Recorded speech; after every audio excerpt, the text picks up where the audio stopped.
पार्वती जी, जिस समय दुख की घड़ी चल रही हो, तकलीफ की घड़ी चल रही हो, कष्ट की घड़ी चल रही हो, बहुत तकलीफ हो जीवन में चल रही हो, बहुत तकलीफ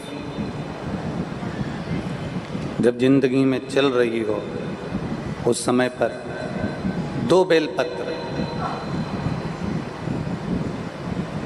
और 2 पुष्प, 2 बेलपत्र और 2 पुष्प, एक पुष्प लाल लेना है, एक पुष्प लाल लेना है और एक पुष्प श्वेत लेना है। जो लाल पुष्प वाला बेलपत्र है उसको अशोक सुंदरी वाली जगह पर समर्पित करना, और श्वेत पुष्प वाला जो बेलपत्र है, सफेद पुष्प वाला जो बेलपत्र है, उसको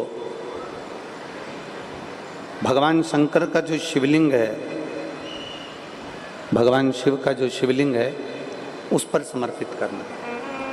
एक जो लाल बेलपत्र, लाल पुष्प का जो बेलपत्र है, लाल पुष्प वाला जो बेलपत्र है, लाल पुष्प का जो बेलपत्र है वो बेलपत्र अशोक सुंदरी वाली जगह पर, और श्वेत पुष्प का जो बेलपत्र है वो सफेद पुष्प वाला बेलपत्र भगवान शंकर के शिवलिंग पर समर्पित करो।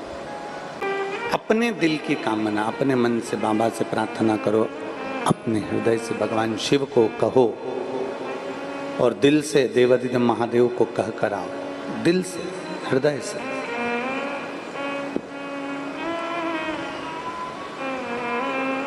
जब दिल से बाबा देवादिदेव महादेव से कहोगे, हृदय से भगवान शंकर से प्रार्थना करोगे, तो देवादिदेव महादेव सुनेंगे जरूर। शिव महापुराण की कथा कहती है कि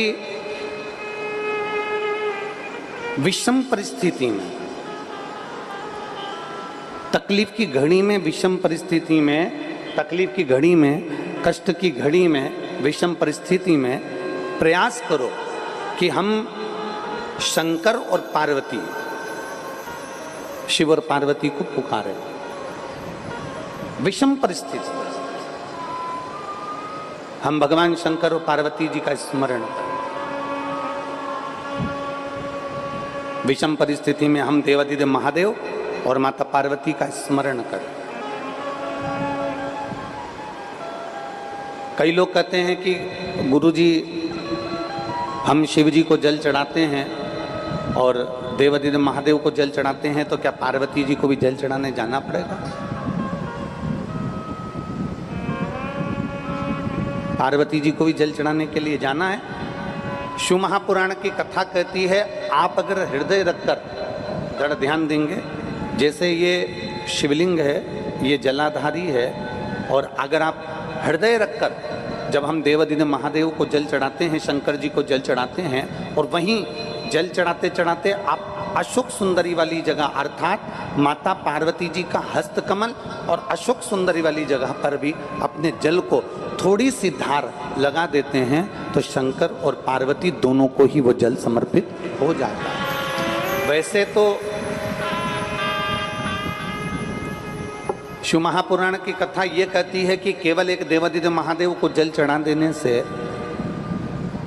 शिव महापुराण की कथा कहती है केवल एक देवादिदेव महादेव को जल समर्पित कर देने से 33 कोटि देवता, चाहे फिर उसमें गणेश जी हों, कार्तिकेय जी हों, जगदम्बा अम्बा हो, चाहे नवग्रह देवता हों, चाहे पंचलोकपाल हों, षोडश मातृका हों, 64 योगनियाँ हों, सारे देवी देवता उस शंकर भगवान के शिवलिंग में विराजमान हैं। तो शिव महापुराण की कथा कहती है, जब हम एक लोटा जल, जैसे हमने दूसरे दिन की कथा में एक बात कही थी कि अपने पितृदेव, अपने कुल देव, अपने ग्राम देव, अपने स्थान देव, अपने नगर देव, किसी भी देवता का अगर हम स्मरण कर रहे हैं और हमको नहीं मालूम कि हमारा कुल देवता कौन है, हमें नहीं मालूम हमारी कुल देवी कौन है, हमें नहीं मालूम हमारे पितृ कौन है, हमें नहीं मालूम कि हमारे स्थान देवता कौन से हैं, हमें नहीं मालूम कि हमारे खेड़े के देवता कौन से हैं, तो शिव महापुराण की कथा कहती है एक लोटा जल जब हम देवादिदेव महादेव को समर्पित करते हैं तो सारे देवताओं को वो जल प्राप्त हो जाता है और सारे देवता मिलकर हमारा कल्याण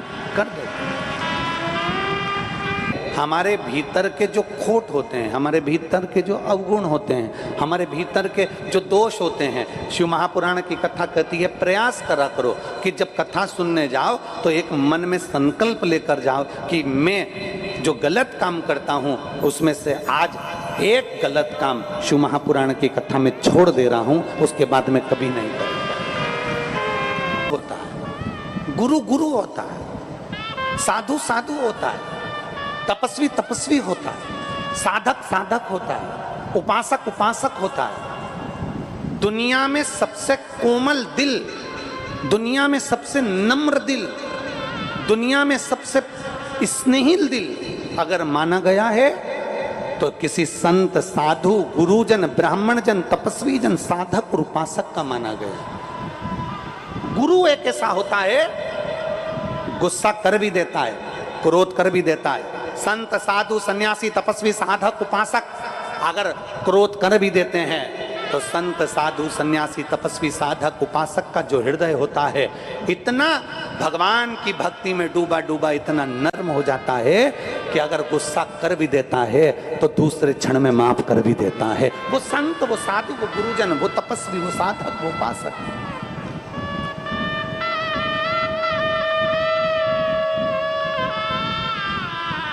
वो तपस्वी वो साधक वो उपासक। मुनि मेधा ने बुलाया, मुनि मेधा ने कहा कि जो पार्वती जी पूछती हैं बात क्या है, क्या हुआ माँ? मधु और केटप जी तो असुर परेशान करके रख दिए हैं, आप कुछ कृपा करिए माँ जगतजननी, कुछ करुणा करिए, कुछ करुणा करिए।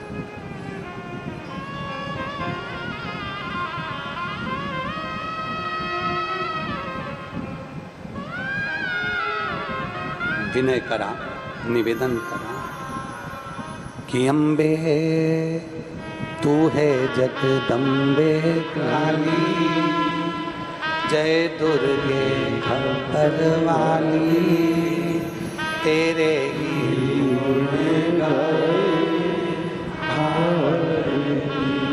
ओ मैया हम सब तारे तेरी तेरे। सिस्टर थप मारकर चिमटी खोड़कर रुलाते हैं, क्योंकि डॉक्टर भी कहते हैं आज रोएगा तो मरेगा तब तक रोएगा, क्योंकि दुनिया के लोग केवल रुलाना जानते हैं, शिव महापुराण हंसाना जानती है, मुस्कुराना जानती है। दुनिया के लोग रुलाएंगे, कभी बच्चों के लिए, कभी परिवार के लिए, कभी पत्नी के लिए, कभी कुटुंब के लिए, कभी जमीन के लिए, कभी जायदाद के लिए, कभी संपदा के लिए, कभी शरीर के लिए। पूरी उम्र बचपन से लेकर मरोगे तब तक केवल रोने में निकलना है। मुस्कुराने के लिए तो शिव महापुराण के ये 7 दिन मिलते हैं, खूब सेवा करो और खूब मुस्कुरा लो, ये जिंदगी के 7 दिन। और केवल शिव महापुराण के 7 दिन से मतलब ये नहीं है कि शिव पुराण के 7 दिन है, हमारी जिंदगी के 7 दिन है। रविवार, सोमवार, मंगल, बुध, गुरु, शुक्र, शनि, ये हमारी जिंदगी के 7 दिन है। इन 7 दिनों में खूब मुस्कुरा लो, क्योंकि ये 7 दिन अंतिम। श्रीमद् भागवत की कथा कितने दिन की होती है? बोलो बोलो जम के, 7 दिन की। गिरि गोवर्धन पर्वत को भगवान कृष्ण ने अपनी उंगली पर उठाया, कितने कोस का?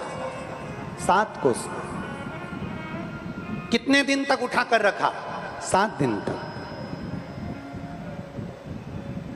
अपना जन्म कितने दिन में हुआ? आप और हम कब पैदा हुए? कोई रविवार को, कोई सोमवार को, कोई मंगलवार को, कोई बुधवार को, कोई गुरुवार को, कोई शुक्रवार को, कोई शनिवार को। 7 दिन में पैदा हुए। मरोगे कितने दिन में? अरे बोलो तो जम के, 7 दिन में। अलग से तुम्हारे लिए कोई दिन लिख कर नहीं आएगा, इन्हीं 7 दिन में, रविवार, सोमवार, मंगल, बुध, गुरु, शुक्र और शनि, इन्हीं 7 दिन में जन्म हुआ, इन्हीं 7 दिन में जाना है। और यही 7 दिन की शिव पुराण कहती है। रविवार को जन्म हुआ, सोमवार को बड़े हुए, मंगलवार को ब्याह हुआ, बुधवार को बच्चे हुए, गुरुवार को बीमार पड़े, शुक्रवार को हॉस्पिटल गए, शनिवार को सीताराम हो गए। 7 दिन में निकल,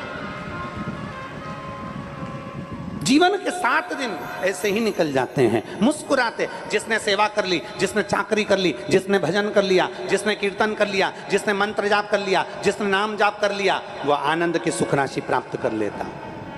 मैं पूरे छत्तीसगढ़ वासियों को गंडई के निवासियों को धन्यवाद देता हूं।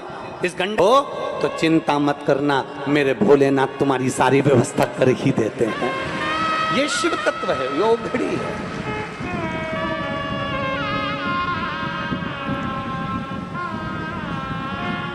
और महाराज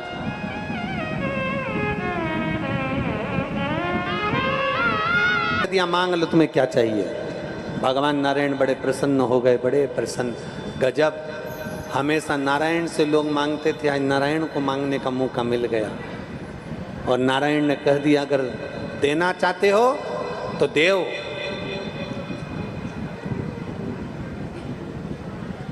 तुम दोनों के प्राण मेरे हाथ से छूटे, मैं तुम्हारा संहार करूं, मेरे हाथ से तुम्हारी मृत्यु हो। मधुकेटम ने कहा हम आपके हाथ से मरेंगे, पर शर्त एक है, जल में ना मरे, सूखे स्थान पर, थल पर मरे। भगवान ने अपनी जंघा पर रखकर सुदर्शन चक्र से मधुकेटप का संहार कर दिया। और माता जगत जननी ने जो बुद्धि फेरी, उस बुद्धि के फेरने से मधुकेटप का संहार हो। शिव कहते हैं